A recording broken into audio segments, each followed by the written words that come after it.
Latest about tensions between India and Nepal. Nepal's Prime Minister KP Sharma Oli has stirred up rivalry with longtime ally India. He has now stepped up his anti-India rhetoric and alleged that plots are being hatched in New Delhi to unseat him. Prime Minister Oli has accused India of conspiring to topple his government. As he continues fighting to save his job, KP Sharma Oli's position as Prime Minister is on shaky ground. His own party wants him to quit. Rival factions have gained ground and they want Comrade Oli out as he continues to remain blind to Chinese encroachments in Nepal. नेपालको राष्ट्रियता यति कमजोर छैन नक्सा छापे बापत संविधानमा नक्सा सामेल गरे बापत यस देशको प्रधानमन्त्रीलाई हटाउँछु भन्ने कसैले सपना देखेको छ भने आजको राष्ट्रियता त्यस्तो कमजोर छैन यो नसोचे पनि हुन्छ त्यसकारण यो भ्रम कोसिस गर्नलाई त गर्न दिउँ तर हिजोको जस्तो होइन कसैले हतारो नगरे पनि हुन्छ र कसैले विभिन्न आग्रहहरू नपाले पनि हुन्छ. One key point of contention between the Prime Minister and his rivals is a proposed deal with the Millennium Challenge Corporation, or the MCC.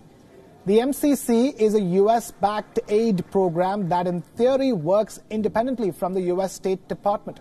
Nepal is expected to get around $500 million in aid from the MCC. KP Sharma Oli is in favor of this deal, but a rival faction in his party, led by Pushpa Kamal Dahal, or Prachanda, is wary of the MCC. Prachanda feels the association with MCC will erode Nepal's sovereignty and make it a de facto member of the Indo-Pacific bloc. Prachanda reportedly has considerable clout in the standing committee, which is currently deliberating the proposed association with MCC. Prime Minister Oli also fears a direct challenge from Prachanda, who has the option of siding with the Nepali Congress to oust him. For the time being, he has managed to win over political parties in Nepal to adopt a new political map depicting Indian territories as Nepal's own. But Oli is losing Nepal's land to China. He is losing India's sympathy. He is losing his people's confidence. And now he is losing support in his own party.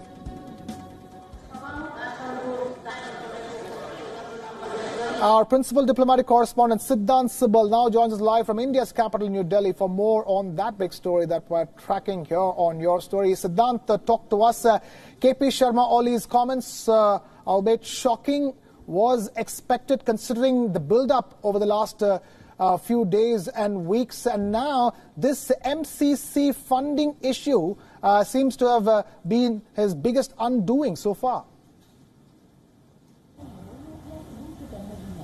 Well, yes, Krishna, shocking comments, but not surprising comments, given the fact that we have heard such kind of comments from the Nepali Prime Minister, because remember in the past also he has blamed COVID crisis in his country because of the inflow of people from India, which of course New Delhi described as surprising, given the fact it is the responsibility of the host government to make sure the people are given required quarantine. But talking about his comments, we need to look at the context in which he has been making such anti-India comments. We know that he is facing pressure not only by the people in his country, but also within his party.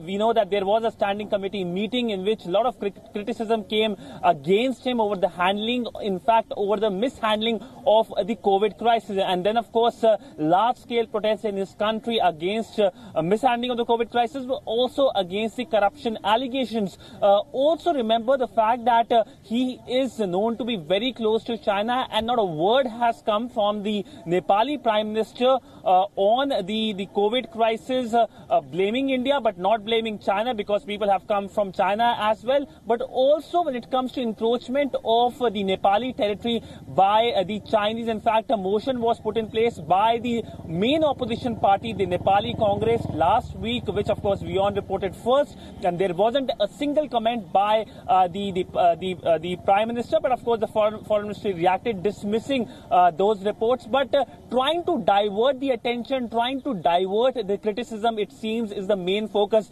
But in fact, a day after his shocking and surprising comments, we know that the Nepali Foreign Minister spoke in the Parliament today, and in the Parliament he said that when it comes to India-Nepal relationship, it should not be impacted by the border row, and he said there should not be any bitterness. So trying to, in a sense, control the damage, but it seems that damage has already been done. The government-to-government relationship between India and Nepal are at its worst in many decades. But of course, the people-to-people relationship is something that New Delhi is hoping and backing on, given the fact that it has been talking about the civilizational relationship, roti beti ka rishta between both the countries, right, even though there are comments coming from the ruling Nepal Communist Party saying it's an old rhetoric.